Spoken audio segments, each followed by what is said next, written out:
Start by washing your jars in hot soapy water and always check for chips and cracks before using. Your jars and rings can be reused if they are in good condition. Standard lids are intended for a one-time use.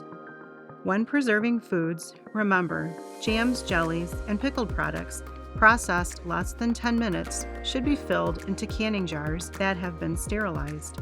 These jars have been sterilized in boiling water for 10 minutes. Always use the correct size jar that the recipe calls for. You can always go smaller, but you can never go larger.